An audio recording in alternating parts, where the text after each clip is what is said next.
Gandang araw po sa inyo mga kabansa. Ito ang inyong lingkod, Ado Paglinawan.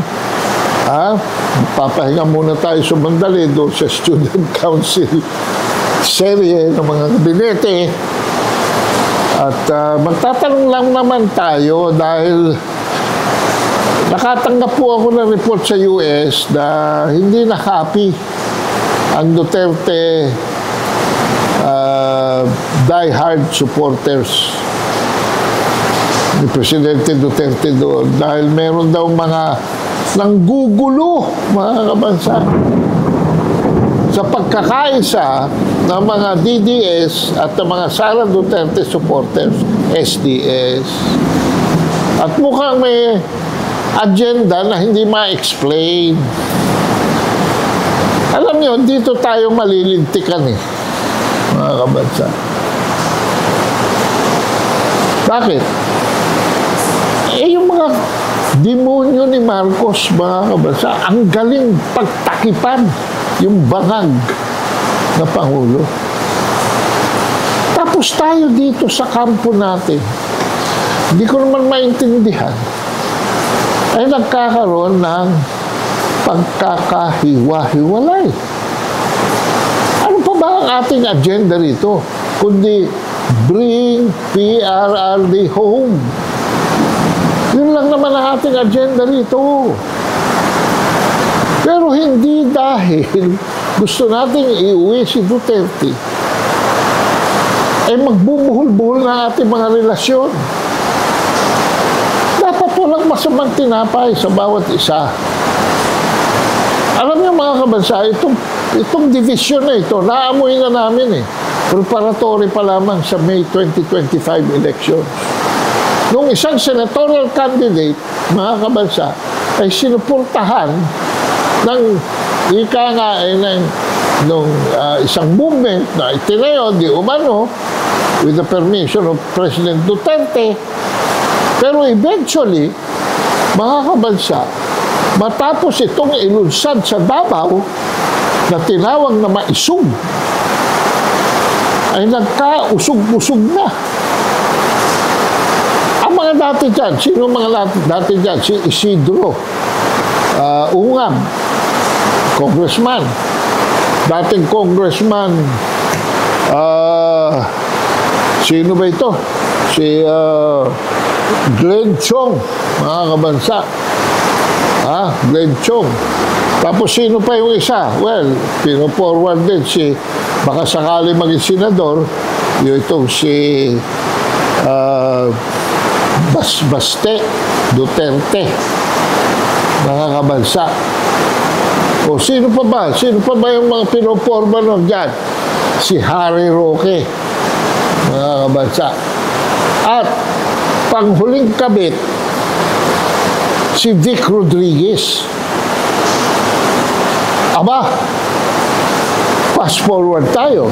Noong May 2025 elections, mga kabansa, si Vic Rodriguez na lamang ang kandidato ng maisog. Hindi nakasama si Ugam, hindi nakasama si Glenn Chong, hindi nakasama si Harry Roque. Di umano, mga kabansa, kinurakot ng isang nagngangalang Evasco ang kontrol sa maisog at ikinampanya na lang nila si Vic Rodriguez. Talo na naman, mga kabansa.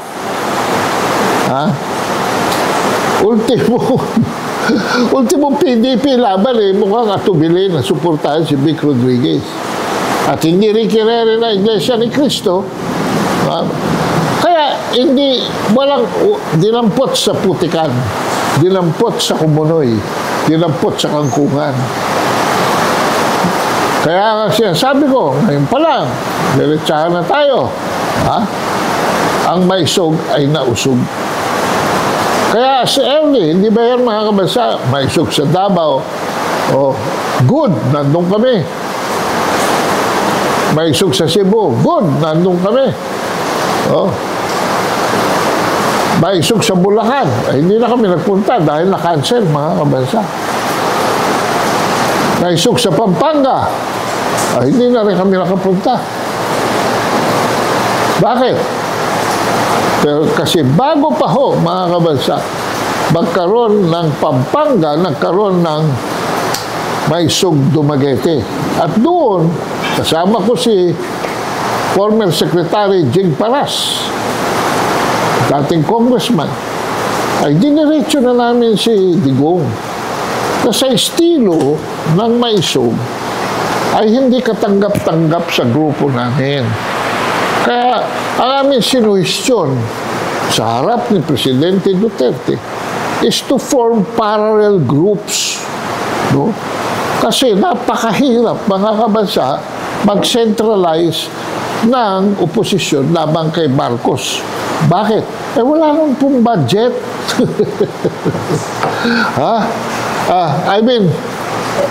Walang budget eh. Oh.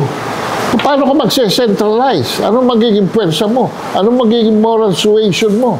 Anong magiging financial control mo? Wala. Ultimong PDP laban, mga kabansa, hindi organisado as we approach the 2025 election. Ano ba nagpanalo sa 2025 election? Oh, baka kung hindi pa nila pinahila ng impeachment case si Sara Duterte at hindi pa nila kinidnap si Presidente Tatay Digong, ay baka natalo pa yan. But because it was really because of the mistakes of the Marcos campaign itself and the Marcos machinery added to the endorsement of the Duterte branding, kaya nanalo. At ilan lang naipanalo natin para i-block yung impeachment ni Sara Duterte. Fast forward tayo ngayon, dito naman, sa nangyayari sa Dahig, ay minungkahi, mga kabansa, ni Attorney Kaufman, yung pong nasa retainer ng mga Duterte, pinili ng mga Duterte na mag-defend kay Presidente Digong dyan sa ICC. Sa apat na pagkakataon po, hindi ko na iisa-isahin dahil napakahaba. Nagsalita ito si Harry Roque sa publiko. Yan nga ba sinasabi ko eh. Merong organized effort to the defense of the President. Bayad yan. These are professional services. Pero kung magkukomento from sa labas, lalo na from the former cabinet member and spokesperson ng ating Pangulo, na sa media diretso binibigay, 4 na beses ginawa, kaibigang Harry, huwag naman. Huwag ganyan.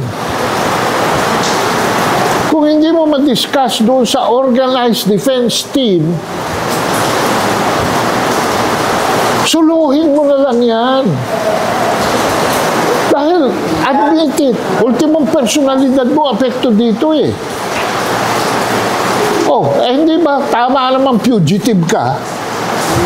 Pangalawa, hindi ba tama na may nagpuproseso ka dyan ng political asylum? Tapos, magsasuggest ka, diretso pa sa social media. Hindi mo pa nadi-discuss doon sa mga organized defense. Anong gusto mo? Isa ka, abogado, sinasabi mo, napakataas ng moral ascendancy mo sa kanila. Wow! Sa pananaw ko, saling pusa ka lang dyan. Mga kabansa, kami ni Harry Roque ay nag-team up na niyan.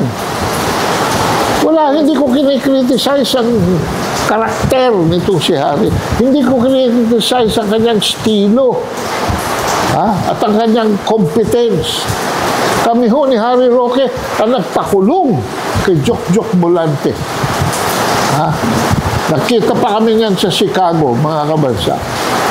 At dahilan sa aming mga ginawa sa US, bukod doon sa immigration sa California, hanggang makarating sa Midwest, nakulong si Jok Bolante ng 3 taon Hindi sa Immigration Detention Center, kung hindi sa Kenosha Penitentiary, dyan sa pagitan ng Wisconsin at Illinois. Mga kabansa, I have my admiration for Harry Roque. We've worked together. And we were successful. Siya rin ang naging whistleblower namin sa agricultural scam ukol sa hog dispersal. I'm sure you remember all this, Harry. Pero, konting prudence lang naman. Bakit? Because look, what is happening now is you are generating social media complications involving Maharlika. Eh pagdating dyan, marami ng apektado. So I am just appealing to all of you. Kaya sino pa ang ninirepresenta ninyo? Kaya tama kayo o mali. Tigilan nyo na ito. Have some prudence, have some respect. Have some deference for the unity of DDS and SDS. Whether yung mga sinasabi nyo will have weight or not, I don't care. No? Marami tayong mas malalaking problema. O kaya sinasabi nyo pala si Kaufman, tao pala ni Marcos. Abay ka! Detalye na yan, I won't go into it. But that is a very strong accusation.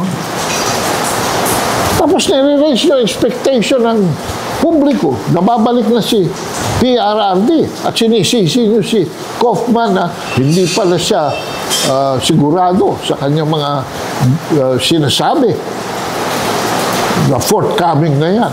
So, anong ginagawa ninyo? I appeal to prudence. I appeal to respect. I appeal to deference. Hindi ko sinasabi na maging uniformado tayo sa approaches natin. I am calling for unity, not uniformity. Pero you will hurt the larger cause kung itutuloy ninyo at hindi nyo i-de-escalate ang inyong rhetorics, which is starting to sound like propaganda na hindi makakatulong sa ating Pangulo and to bring PRRD home. Maraming salamat po. Ito po yung lingkod, Ado Paglinawan. Subscribe to my channel at Ado Paglinawan. Thank you very much.